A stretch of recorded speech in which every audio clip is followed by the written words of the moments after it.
కడప జిల్లా బద్వేల్ బలిజ కాపు తెలగ ఆత్మీయ సమావేశం కార్యక్రమాన్ని విజయవంతం చేయండి. టీడీపీ రాష్ట్ర కార్యనిర్వాహక కార్యదర్శి బలిశెట్టి హరిప్రసాద్, కడప ఎక్స్ కార్పొరేటర్ బండిబాబు. బద్వేల్ పట్టణంలోని బలిజ సేవా సంఘం కార్యాలయానికి టీడీపీ రాష్ట్ర కార్యనిర్వాహక కార్యదర్శి బలిశెట్టి హరిప్రసాద్, కడప ఎక్స్ కార్పొరేటర్ బండిబాబు విచ్చేసి సభ్యులందరికీ ఆహ్వాన పత్రికను అందజేయడం జరిగింది.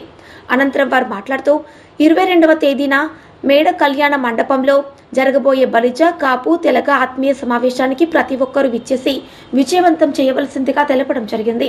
అనంతరం బలిజ సంఘం అధ్యక్షుడు సింగంశెట్టి వెంకట సుబ్బయ్య వారు మాట్లాడుతూ కాపు భవనం కోసం స్థలాన్ని కేటాయించాలని మరియు భవనానికి కావలసిన నిధులు సమకూర్చాలని తెలిపారు.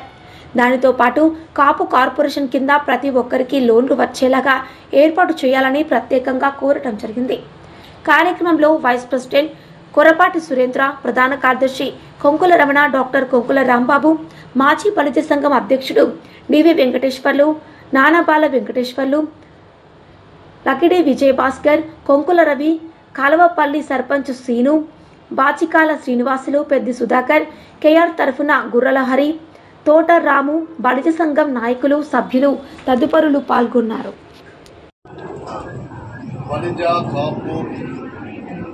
ప్రజాప్రతినిధుల ఆత్మీయ సన్మాన కార్యక్రమానికి కడప నియోజకవర్గంలో మేడా మల్లికార్జున రెడ్డి కళ్యాణ మండపంలో రేపు 22వ తేదీ మంత్రులను ప్రజాప్రతినిధులందరినీ కూడా ఆహ్వానించడం జరిగింది.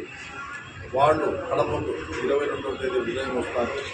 అందరూ కూడా బద్వేల్ నియోజకవర్గంలో బలిజ సోదరులందరూ కూడా రావాలని చెప్పి ఆహ్వానం పలికేయడానికే నేను ఇక్కడికి రావడం.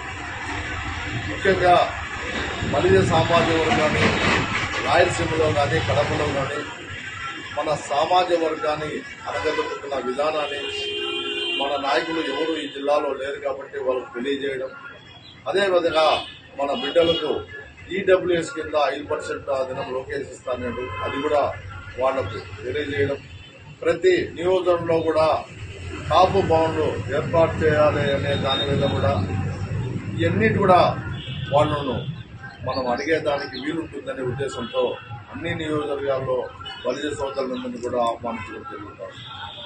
ఎందుకంటే ఈరోజు మనం చూస్తున్నాం, మన సామాజిక వర్గాన్ని గతంలో తెలుగుదేశం అధికారంలో ఉన్నప్పుడు 3 ఎమ్మెల్యేలు ఉన్నారు, 1 ఎంపీ ఉన్నారు. ఈరోజు దురదృష్టం, 1 ఎమ్మెల్యే ఇచ్చినా అతన్ని కూడా మనము గెలిపించుకోలేకపోయినాం. తెలుగుదేశం నాయకులే ఒక సామాజిక వర్గం అనగదొక్కింది. ఇదైనా మనం చూస్తున్నాం. బడుగు బలహీన వర్గాల ఆశాజ్యోతి చంద్రబాబు నాయుడు, తెలుగుదేశం వస్తే బడుగు బలహీన వర్గాలకు బలిజలకు మంచి స్థానం ఉంటుందని మనం అనుకున్నాం. ఈ దినం ఏ నియోజకవర్గంలో కూడా బలిజలకు కనీసం గౌరవం కూడా లేదు. కాబట్టి మనం ఆ గౌరవాన్ని ఏ విధంగా పొందాలా, మన సామాజిక వర్గానికి ఏ విధంగా న్యాయం జరగాలి అనే దాని మీదనే ఈ మీటింగ్ జరుపుతున్నాం. కాబట్టి మీరు కూడా ప్రతి ఒక్కరు కూడా రావాలని చెప్పి కోరుకుంటున్నా. బద్వేల్ నియోజకవర్గంలో దండిగా చాలా దాదాపు 4,000 మంది ఉన్నారు. అందరూ కూడా తెలియజేసి మన సామాజిక వర్గానికి ఈ జిల్లాలో జరుగుతున్న అన్యాయాన్ని ప్రశ్నించేందుకే మీరు రావాలని చెప్పి మేము కోరుకుంటున్నాం.